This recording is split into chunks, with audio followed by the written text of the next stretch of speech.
Good morning, class. Welcome to our Module 7, and our topic is the fundamentals of music. And this is very interesting because we're going to discuss how music works in our life by uh, doing and applying the elements of music. Now, let's begin with the elements of music. We have 8 elements of music. Number one, the rhythm, the beat, the meter, the pitch, the dynamics, the timbre, texture, and the form. Those are the 8 elements of music.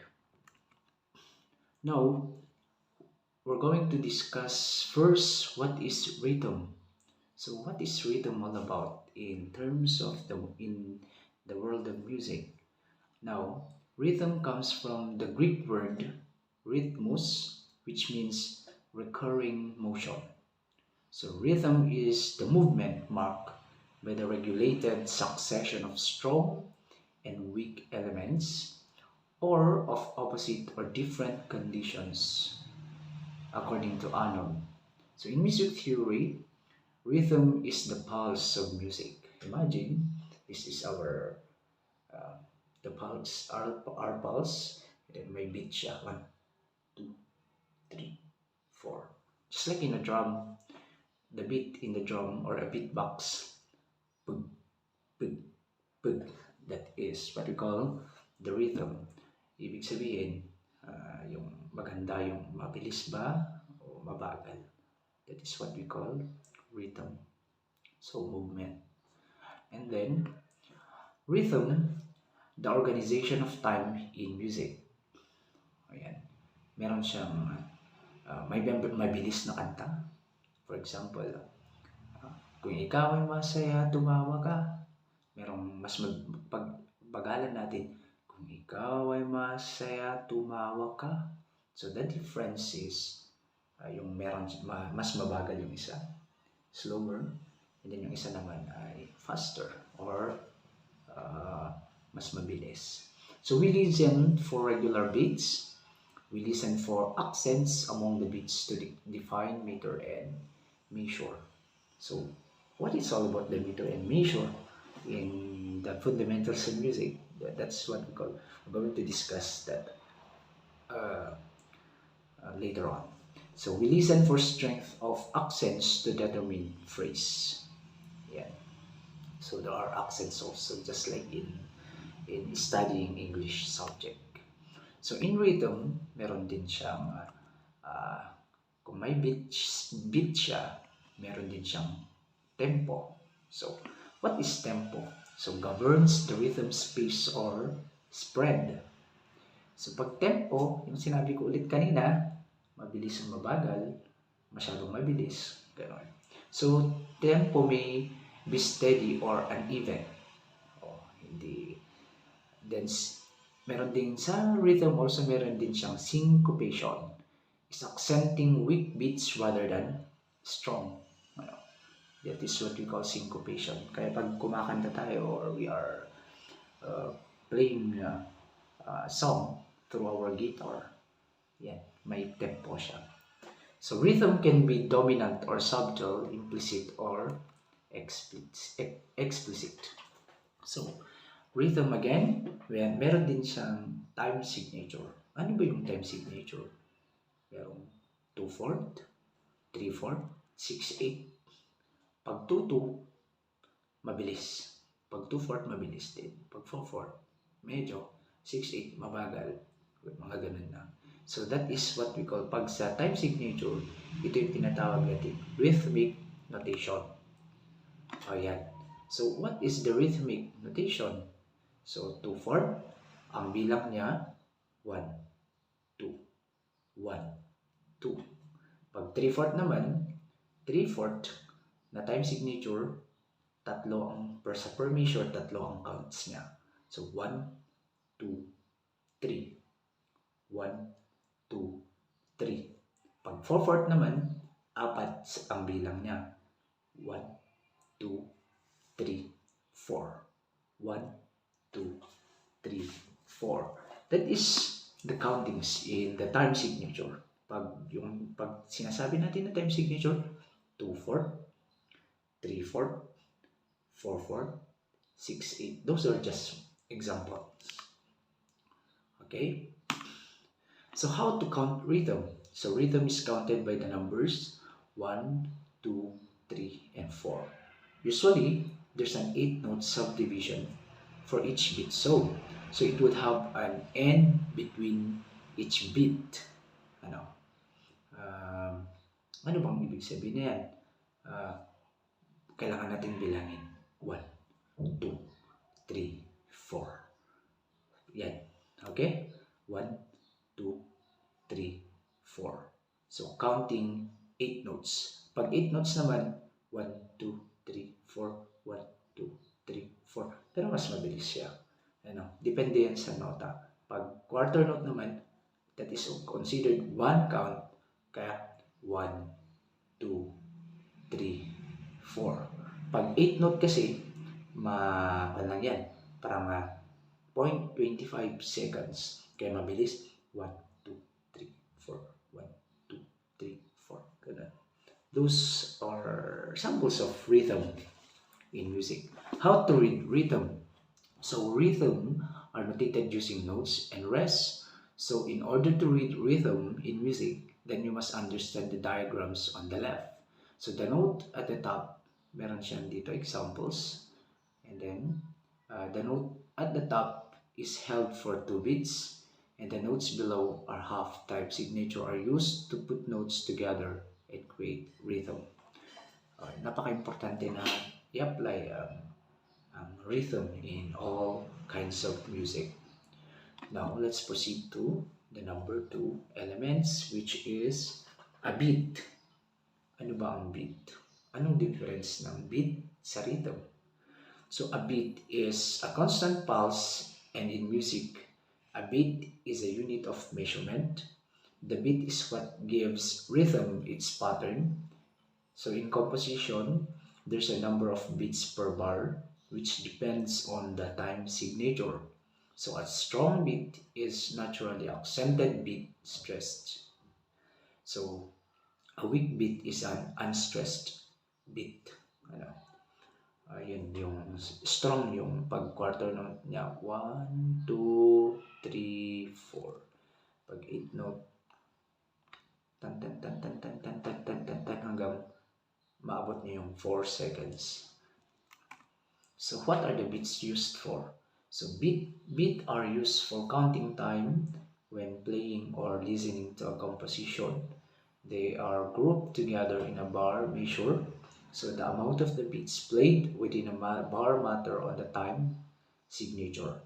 So which implies what type of note value is played per bar. How to read beats? So in order to read beats, you must understand time signatures and note values.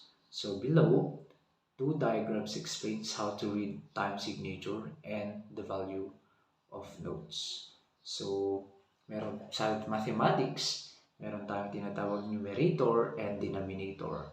Ang numerator nasa taas, ang denominator ay nasa baba. So anong use ng time signature numerator? So the numbers of beats played per bar. Kaya pag 4/4, meron siyang 4 beats. Pag sa denominator naman, the type of beat note value. So, 4/4, meron siyang 4. So 4 crotchet or minim. Yan. Kailangan nating imit yan. So meter. So meter in music is the natural division of rhythms. So into equal sized groups. Number 3 na tayo, class. In number 3, tapos na tayo sa beat. So let's proceed to the meter. So meter in music is the natural division of rhythms. So into equal sized groups. The notes in a composition are divided using bar lines. It's called a measure because we are measuring time through beats. So the time signature are used to specify how many beats are contained in each measure. So in which note value is equivalent to a beat. So the grouping of strong and weak beats is called meter. So sa grand staff, meron siyang per meter. Yung lines na, yung grand staff, there are 5 lines. Tapos meron siyang vertical line to divide per meter. Ano? So types of meter, we have 2-bit meter, strong, 3-bit meter, 4-bit meter. So rhythm meter below are the common time signature. For example, yung simple duple 4/4, triple 3/4, compound duple 6/8, compound triple 9/8. Those are the example of signatures with rhythmic matter. So let's proceed to the pitch. So in music, pitch is how high or low sound is. So in rhythm, pitch is called notes. The sequence of note is named a melody. Two or more pitches sounding together is a harmony. Pitches are organized into musical scales, and the scales define keys. So a key is a set of notes that corresponds to a certain scale, and the key of a song piece is a group of pitches. Low, do, high, do. So, example, start tayo sa do, lower do, until sa taas. Do, re, mi, fa, sol, la, ti, do. Ibig sabihin, we are going to start from the lower to higher. O baliktarin naman natin, higher to lower. Do, ti, la, so, fa, mi, re, do. Okay, that is what we call pitch. So the pitch, the highness or lowness of a tone in music. So most instruments, including the human voice, are designed to produce various pitches. So pitches in rhythm are called notes. So a sequence of notes in music is a melody. So two or more pitches sounding together create harmony. Kaya pag nanonood tayo ng choir, there are 4 voices in each choir or 5, 6 voices, but kalimitan 4 voices and then or duet, and then we hear harmony. Pag nag-combine yung boses nila ay meron siyang magandang tilig, magandang boses na naririnig because of the good harmony. So pitches perceived to sound good together are consonant. So pitches perceived to sound bad together are dissonant. Ang diferensya, pag consonant, maganda ang good harmony. Pag dissonant, hindi maganda ang harmony kasi pangit yung pag-harmonize. So that is the difference. Kaya pag kumakanta kayo, may kailangan kayong ka-duet, you notice that hindi match ang boses because of the harmony is not good. Ayun, yun. So pitches are organized in musical scales and scales define keys. Okay. So in Western music, we have 12 major and 12 minor keys. Yeah. In piano, there are black keys and white keys. So ibig sabihin, ang 12 major dyan ay C major, D major, E major, F major, G major, A major, B major, D sharp, G sharp, and so forth.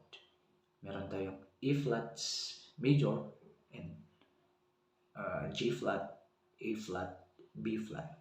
Kaya 12 major. Ang minor keys naman, mga C minor, F minor, and so forth until B minor. to C minor. Those are minors. So within each key, there are oppositions, some at rest and some in tension. So, positions within keys are tonic, supertonic, midjant, subdominant. In dominant, submidjant, and leading tone. Kaya, tung, tung, tung. Those are example. Okay. So, key signatures, meron tayong modes dyan. So, Ionian, Dorian, Phrygian, Lydian, Mixolydian, Aeolian, Locrian. Okay, those are just example. We have a music pitch code also. So we have clefs anchor the note, locations on the staff. This is how performers know what note is supposed to be produced. For example, uh, the C, E, G. Okay. So pitch code. Those are pitch code.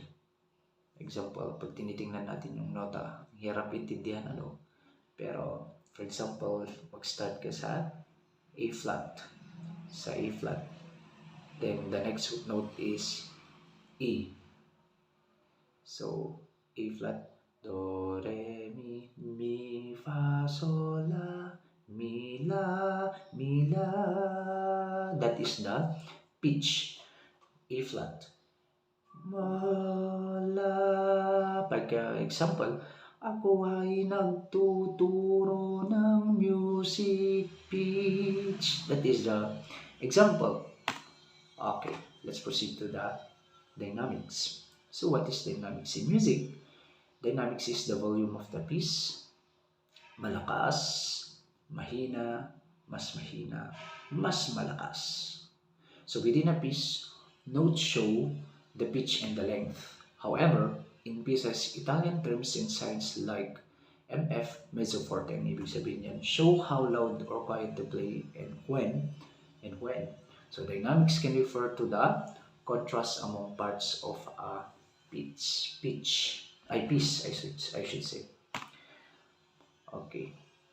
Though how to read dynamics. This is how dynamic symbols look like and they're placed in a piece. Pag PP, piano. FFF, masyadong malakas yan. Fortissimo. Ayan, for those. P lang is piano or soft.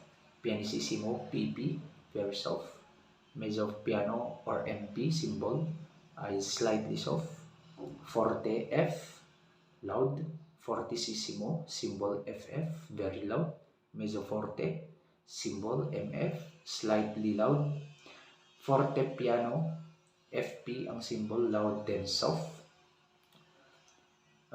Sforzando, SFZ, sudden accent. Crescendo, gradually louder. Diminuendo, gradually softer. So these are signs shown under the staff and can vary in size depending on which notes are being played within the use of symbols. Timbre, or timbre. Ang iba naman, pagkakabasa is timbre. Pero timbre. So in music, timbre is the characteristics of musical sound as an instrument or electronic music. It's also all the different sounds an instrument can make. So timbre allows us to identify the contrast between different instrumental sounds through the quality of sound. So the word timbre is also associated with color of tone. So the shape, size, material, and use affect the sound outcome of an instrument. Kaya pag tumutugtog tayo, parang may symbol na ganyan na hindi natin nakikita, waving. So the sound of solo or section instrument is also an aspect of timbre. Certain composers were so good in creating and combining tone colors. We say their instrument was the orchestra.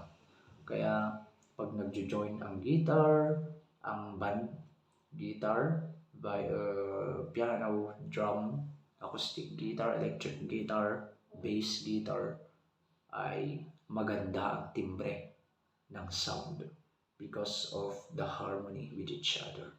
So, kaya pag nanonood tayo ng orchestra, ang dami-daming instrument, and then napakagandang pakinggan because of the combination of different instruments.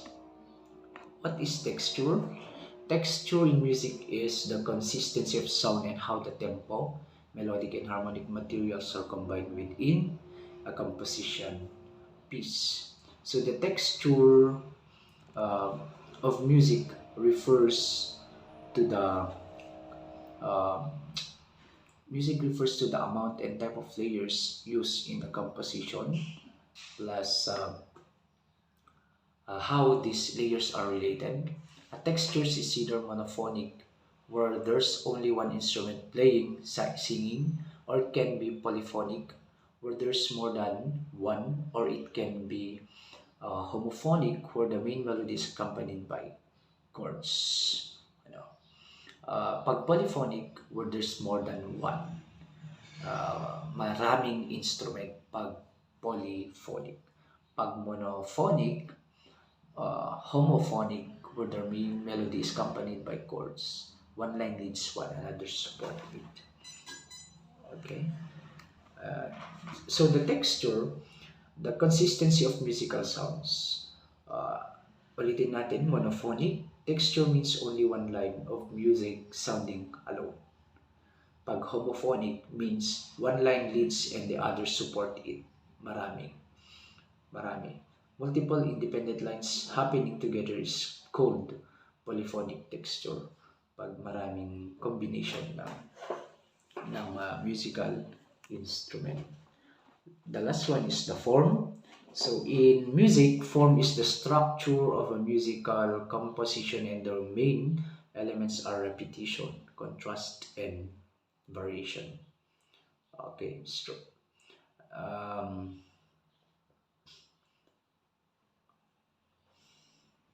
meron tayong strophic, AAA, etc. Binary, AB, ternary, ABA, rondo, abaca, or abacada. ABC, BA, arc, sonata form, an exposition, a development, and a recapitulation. So 8 basic categories of forms. These are the 8 categories. Strophic, binary, ternary, rondo, theme, or and variations, sonata, fugue, thorough, composed. These are the elements of fundamentals in music used for any kind of composition, any kind of musical instruments while doing music. So these are very important in the world of music. That's why the musicians needs to apply all these kind of elements so that it will create good products like in music. So there are good composers, good musicians in the Philippines or around the world. Bakit kaya patok ang kanta ni Sarah Geronimo? Because they consider all the elements of music to catch the attention of people. Ano yun? Kaya in your activity, you're going to apply all the elements, the dynamics, the texture, but you're going to use only short choruses, hindi yung the whole one. And I will allow you also short choruses, and I will allow you also to sing one music for your performance task in the module 7. So you're going to sing one song, a love song, any kind of pop song, ballad song, and of course the second one is the short choruses with dance, because we're going to see na you are applying the rhythm and dynamics. And then of course we are in the art, so you need to use also that the kind of dancing style na mahirap, hindi naman mahirap because action song lang naman yun. So maybe there are 10 seconds action song. Like for example, kung ikaw ay masaya, tumawa ka, then you're going to do the action song. So that is your group. So your group mates will sing, and there are other groups na hindi naman maganda ang boses or so whatever. I'm not discriminating or bullying you, but consider na you need to apply your good voice, and kung magaling siyang sumayaw, then or do the action song, so you're going to apply that one. So that is our topic, which is the fundamentals of music.